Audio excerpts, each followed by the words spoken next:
Le combat contre les feux se poursuit en Gironde. Plusieurs maisons ainsi qu'un restaurant ont été détruits par les flammes. Les conditions météo restent défavorables et n'incitent pas à l'optimisme. De nombreux vacanciers ont décidé de partir. Nous ferons le point avec Julie Vitaline, l'une de nos envoyées spéciaux. La nuit a encore été bien longue pour les pompiers, mobilisés sur les feux de Gironde. Poussés par les vents, les flammes ont continué leur progression jusqu'au port de Cazaux, où 3 maisons ainsi qu'un restaurant ont été détruits. La situation ne devrait pas s'améliorer avant dimanche. Thomas Cuny avec Nicolas Fleury et Patrick Verstand sur place. L'approche est prudente. Vas-y. Face aux pompiers, un nouveau départ de feu. Les flammes ne laissent aucun répit, y compris la nuit. Il fait moins chaud, mais après, c'est au niveau de la fatigue et tout, ouais, c'est assez intense, quoi. Sous leurs yeux, la forêt se consume. 300 pompiers poursuivent leur lutte acharnée contre l'incendie. Ils doivent à tout prix éviter une propagation du sinistre, éteindre la moindre fumerole, la moindre braise. C'est pas grand-chose, mais ça suffit. Et comme il y a des habitations en face, la priorité, c'est la protection des habitations. À quelques mètres, ils n'ont rien pu faire. Il est déjà trop tard.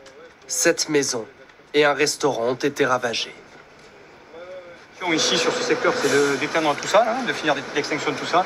Et derrière, sur le bâtiment, sur tous les bâtiments, faire des reconnaissances, qu'il n'y ait pas de reprise de feu par rapport à ce qui est passé tout à l'heure. Au lever du jour, les ruines sont encore fumantes. Aux abords du lac de Cazaux.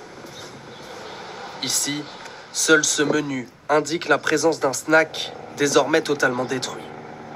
Plus loin, ces maisons, elles aussi ravagées. Rien ne semble avoir été épargné.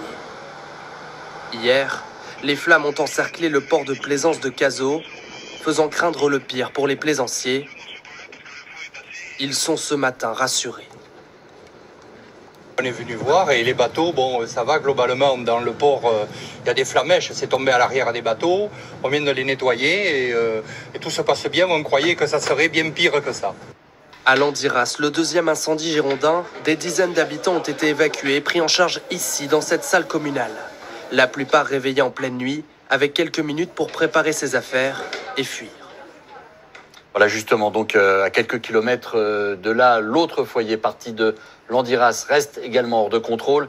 Dépassés par la propagation des flammes, les pompiers ont été contraints d'évacuer le village d'Aurigne et les bourgs alentours. Près de 500 personnes ont dû quitter leur domicile au beau milieu de la nuit. Voyez le reportage de Julie Vitaline et Lara Péquez.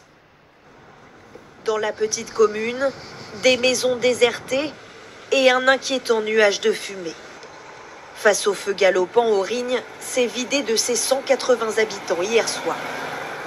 Il a fait 4 km en 1 heure, 2 heures. Ça a été très très vite et on a complètement été dépassés. Les pompiers nous ont dit on va juste essayer de sauver les maisons et le reste reste brûlé. Donc c'est vrai que c'était brutal et impressionnant.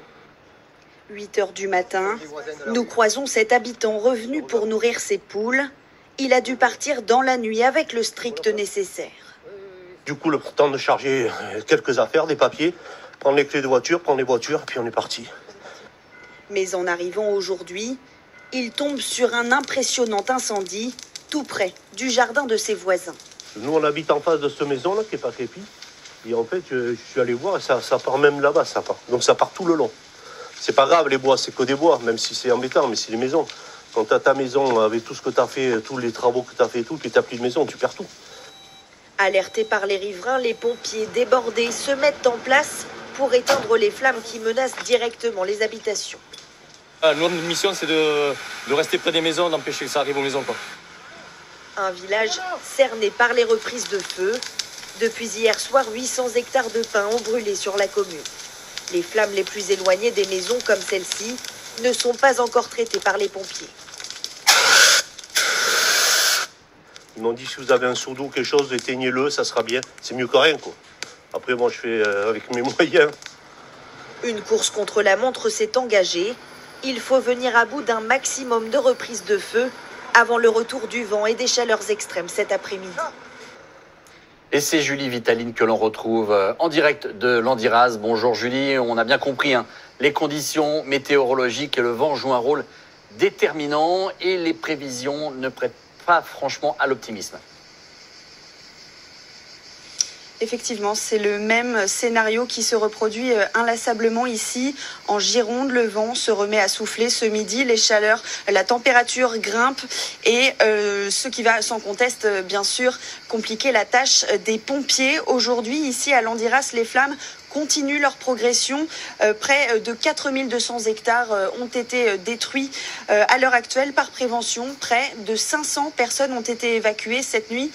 Au total, ce sont 1300 habitants qui ont dû quitter leur domicile depuis mardi. Du côté de la Teste, ce sont plus de 3000 hectares de pins qui sont partis en fumée. 3 maisons détruites par les flammes. Ce sont les premiers dégâts matériels recensés pour ces 2 incendies.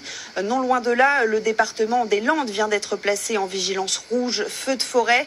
Interdiction désormais de se balader dans les sentiers de randonnée après 14 heures. Et puis bien sûr, la cigarette, le bivouac et les feux d'artifice sont proscrits dans les bois jusqu'à nouvel ordre. Voilà, Julie Vitaline en direct de Landiras. Merci beaucoup, Julie.